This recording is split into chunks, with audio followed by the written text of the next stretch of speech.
নবী বলেন এমন একটা জামানা আসবে যেই জামানায় সবাই সুদ খাবে। নাউজুবিল্লাহ। নবীজি বলেন সুদ না খাইলেও সবার গায়ে সুদের হাওয়া লাগবে।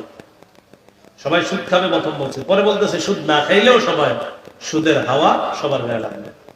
আবু দাউদের হাদিস 3331 নম্বর হাদিস, তিনটা তিন এরপরে একটা এক, 3331 এই হাদিসের মধ্যে আছে قال رسول الله صلى الله عليه وسلم لا يأتين على الناس زمان لا يبقى أحد إلا أكل الربا। এমন একটা সময় আসবে যে সময় কেউ বাকি থাকবে না, সবাই সুদ খাবে। وإن لم يأكله أصابه من بخاره। নবী বলেন সবাই যদিও সুদ না খায়, সুদের হাওয়া সবার গায়ে লাগবে।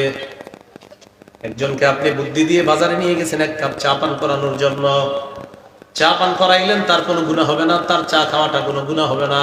কিন্তু আপনি চুপে চুপে 5 টাকা সুদের টাকায় তার চা খাওয়ায় দিস।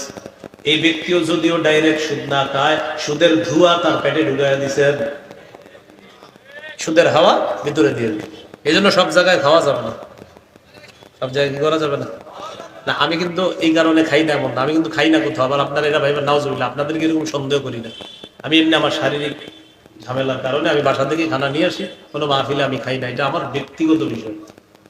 কিন্তু বিষয়টা হলো আপনার খুব সতর্কতা অবলম্বন করা, যে আপনারে অজান্তে খাওয়াইয়া দিবে, আপনার গুনাহ হবে না, কিন্তু ও যে খাওয়াইয়া দিল ভিতরে হাওয়া ঢুকাই দিস, পরে আপনি ইবাদতে মজা পাবেন না। আপনি যে কেন পাইতেছেন না আপনি বুঝবেন না, কিন্তু আপনি জানেনও না যে আপনার পেটে অ্যালার্জি ঢুকাইয়া দিছে, আপনার পেটে সুদ নামক ভয়ঙ্কর এক আসর ছোঁয়া ঢুকাইয়া দিছে, এখন আর ইবাদতে মজা পাচ্ছেন না।